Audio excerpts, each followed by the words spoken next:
Good morning student. आज हम लोग अपने ब्रिक बाय ब्रिक का सेकेंड चैप्टर स्टार्ट करेंगे जिसका नाम है वी स्टे यूनाइटेड।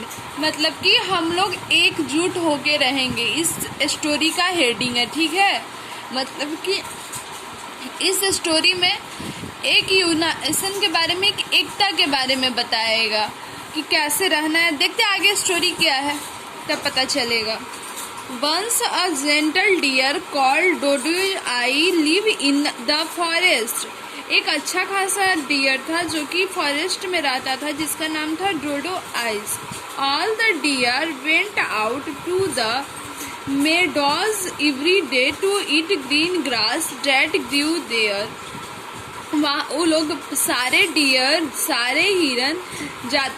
सारे हिरन मिड्यूज में जाते थे जहाँ हरा हरा घास था। मतलब मिड्यूज एक फील्ड हो गया जहाँ ग्रीन ग्रासेस होती है, वहाँ पर डे खाने जाते थे ग्रीन ग्रास।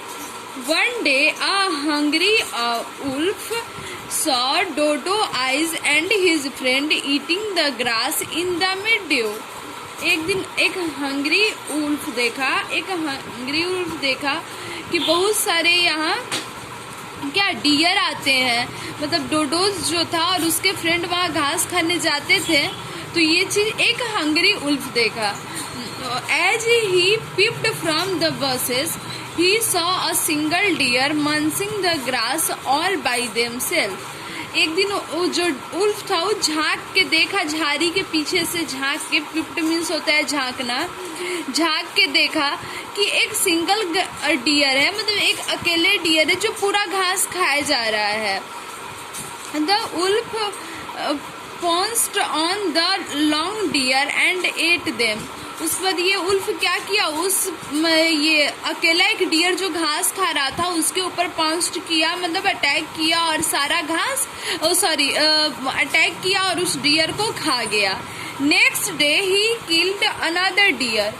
अगले दिन वो दूसरे फिर एक डियर को मार के खा गया। एंड देन अनदर, ऐसा ही करते गया। The deer family become very worried. इससे डियर का जो फैमिली था, सारे डियर्स थे, वो काफी परेशान होने लगे। The oldest deer saw we are not safe any more. जो सबसे ओल्ड डियर था वहाँ बोला कि हम लोग सेफ नहीं है। घर में भी कुछ होता है तो हम लोग जो सबसे बड़े होते हैं, दादी दादाजी या मम्मी पापा, वही डिसीजन लेते हैं ना। उनको लगता है ना कि हमारे लिए ये सही है, ये सही नहीं है। वैसे ही डियर फैमिली में जो सबसे ओल्डेस्ट डियर था उसको लगा कि ये हमारे लिए सही नहीं है, हम लोग सेफ नहीं है। He will eat us all. ये जो एक उल्फ है वो हम सबको खा जाएगा धीरे धीरे। Something has to be done to get rid of them. वो बोले कि हम लोगों को कुछ करना होगा उससे छुटकारा पाने के लिए। किससे छुटकारा पाने के लिए? उस उल्फ से छुटकारा पाने के लिए। Then doe eyes thought of a plan and share it with other. Dodos थे और जो भी वहाँ डियर थे सब प्लान किए और आपस में शेयर किए plan. Next day the wolf come to the same spot to eat deer that would catch alone. फिर उस अगले दिन फिर क्या हुआ कि वो उल्फ आया उसी जगह पे डियर के पास कि आज फिर कोई अकेला डियर पकड़ा जाएगा। But what did he see? लेकिन वो क्या देखा? He saw all the deer close to each other. वह देखा कि सारा डियर आपस में क्लोज था। Not a single one could be seen far away from the group. एक भी अकेला डियर दूर दूर तक नहीं दिखा।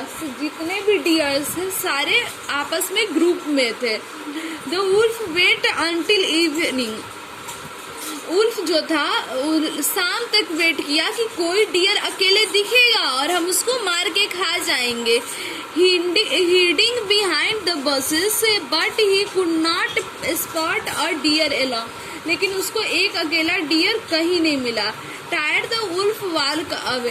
फाइनली वो थक के चला गया दूर। The deer were overjoyed. Deer क्या काफी खुश हुए। And see when we are united no one can harm us said the Dodo's Eye. Dodo's Eye बोला, जो एक डियर का नाम है Dodo's Eye, वो बोला कि देखे आप लोग, सारे डियर बहुत खुश हुए। तब डोडो आइज बोला कि देखे फ्रेंड्स, देखिए आप लोग कि अगर हम लोग यूनाइटेड रहेंगे, हम लोग एकता में रहेंगे, एक साथ एकजुट होकर रहेंगे, तो कोई हम लोगों का कुछ नहीं बिगाड़ सकता है।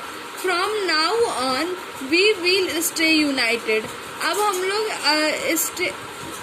From now on we will stay united. अब हम लोग एक साथ यूनाइटेड होके रहेंगे। And cried all deer in unison. और सारे डियर एक साथ एकता में बोले कि हम लोग सारे डियर एक साथ अब ग्रुप में रहेंगे, यूनाइटेड रहेंगे, ताकि हम लोग का कोई कुछ नहीं बिगाड़ सके। आप लोग क्या सीखे इस चैप्टर से कि अगर हम यूनाइटेड रहेंगे, हम एकजुट होकर रहेंगे, तो हमारा कोई कुछ नहीं बिगाड़ सकता है। हम घर में भी अगर एकजुट होकर रहते हैं, एक साथ रहते हैं, तो कोई बगल वाला मेरा कुछ नहीं कर सकता है। हम क्लास में अगर सारे फ्रेंड एक साथ अच्छे से रहते हैं, तो दूसरे क्लास वाला कुछ नहीं कर सकता है। मतलब कि हम लोग जहाँ रहे वहाँ यूनाइटेड होकर रहे। अगर हम लोग पूरे कंट्री वाले, पूरे देशवासी यूनाइटेड होकर रहे, तो हमारा अदर कंट्री वाला भी कुछ नहीं कर सकता है। ओके, तो भाई तो हम लोग को हमेशा क्या यूनाइटेड होकर रहना चाहिए। इससे ये चैप्टर कंप्लीट हुआ। नेक्स्ट क्लास में इसका word meaning, then question answer. Okay, thank you, have a nice day.